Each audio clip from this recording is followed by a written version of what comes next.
салом алейкум дӯстон, ин канали Таҷ медитсина мебошад. Бо шумо ҳастам доктор Иқбол.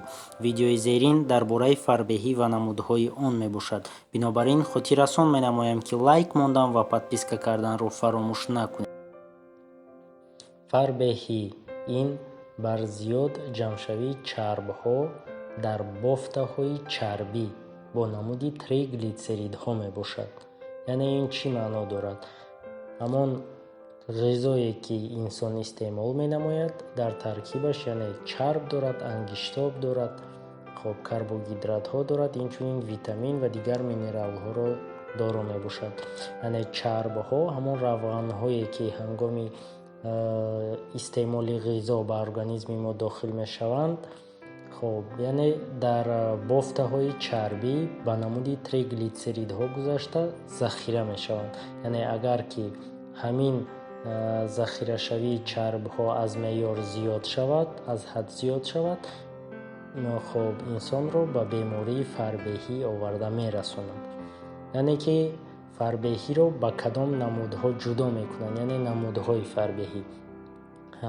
аз рӯи ду номгӯ, аз рӯи яъне ду нишондод фарбеҳиро гурӯҳбандӣ мекунанд, яъне классификатсия мегӯянд, гурӯҳбандӣ мекунанд. якум аз рӯи мавзеи ҷойгиршавӣ, яъне ки фарбеҳиро аз рӯи мавзеи ҷойгиршавӣ ба ду гурӯҳ ҷудо мекунанд, яъне фарбеҳии умумӣ ё ин ки якхела мегӯянд. фарбеҳии умумӣ якхела яъне ки ҳамон захирашавии чарбҳо дар тамоми бадан якхела захира мешаванд. якхел яъне ки аз сар то пой, яъне ки ҳама узвҳо баробар фарбеҳ мешаванд. дуввум гурӯҳ ин фарбеҳии ҷузъӣ ё мавзеӣ. яъне чӣ маъно дорад? фарбеҳии ҷузъӣ дар навбати худ боз ду намуд мешавад, яъне фарбеҳии ҷузъии намуди занона ки занҳо бисёртар аз ҳамин гурӯҳҳо гирифтор мешаванд ва фарбеҳии ҷузъии намуди мардона. дар фарбеҳии ҷузъии намуди занона яъне ҷамъшавии барзиёди чарбҳо дар қисми ронҳои пон ва сурин, яъне дар қисми ронҳо ва сурин дида мешавад. яъне ба лаҳҷаи дигар гирем, яъне пойҳо ва қисмати таз мегам, яъне кос бештар дар занҳо дида мешавад. ва дар мардҳо бошад намуди фарбеҳии ҷузъӣ, яъне бештар ҷамъшавии чарбҳо дар қисмати шикам дида мешаванд.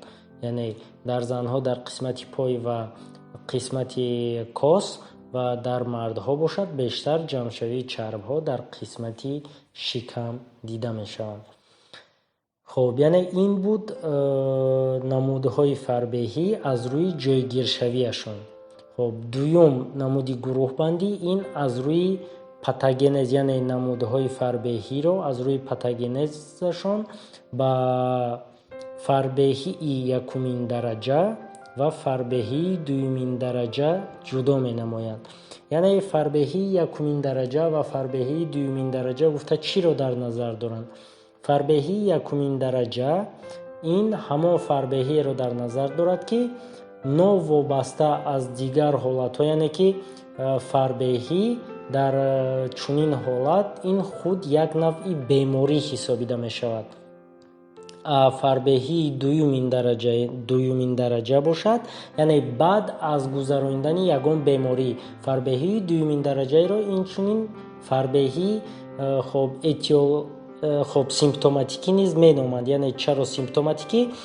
барои он ки шахс ба ягон бемории дигар гирифтор мешавад ва дар зери таъсири он беморӣ ба фарбеҳӣ омада мерасад, яъне ки ин мешавад аллакай фарбеҳии дуюмин дараҷа ё ин ки фарбеҳии симптоматикӣ.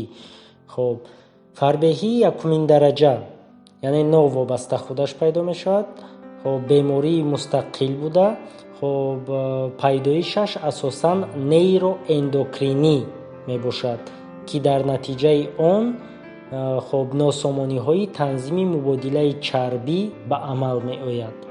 خب سبب‌های اساسی که به این حالت‌ها آورده می‌رسونند این خب برزیادی کالریانوکی غذا و پستشوی سطح انرژی خاریدشوی ارگانیسم، یعنی اساساً هنگامی کم حرکتی، یعنی هنگامی که انسان کم حرکت میکند خب اما غذا رو به معیار معین استعمال می‌نماید ولی حرکت کم است، در نتیجه یعنی که مواد غذایی بسیار به ارگانیسم داخل می‌شود، انرژی بسیار حاصل می‌شود، چربی‌ها حاصل می‌شوند، اما ارگانیسم انرژی کم خارج می‌کند. از همین حساب ارگانیسم انرژی زیادتی رو خب در بافته‌های چربی ذخیره می‌نماید و انسان رو به فربهی آورده می‌رساند.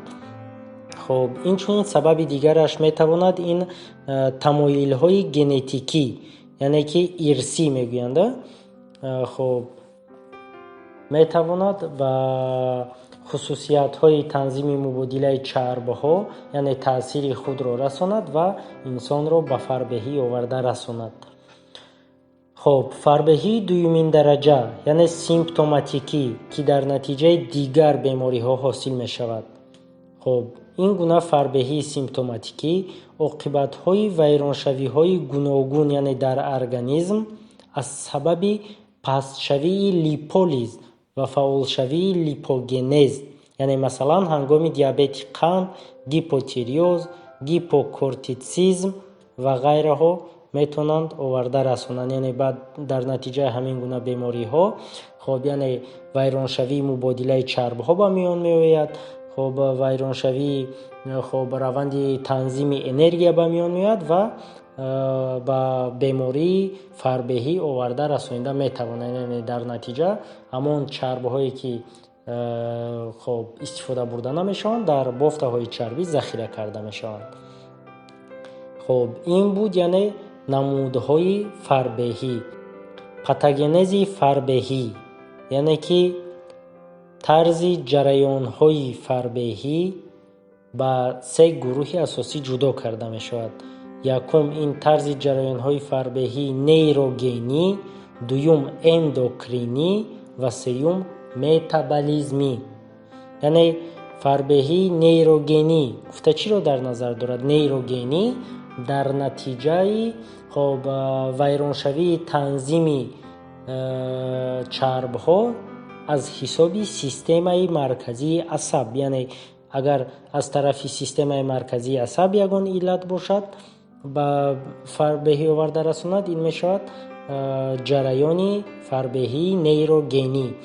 خب دوم این جریان فربهی اندوکرینی، یعنی از حساب ویرانشوی خب اداره کنی گومورالی یعنی اندوکرینی از طرف غدودهای ترشحی داخله خب اگر ویران شود و با تاثیر خود را به مبادله چرب ها رساند، در نتیجه انسان به بیماری فربهی گرفتار شود، می شود جریان فربهی اندوکرینی.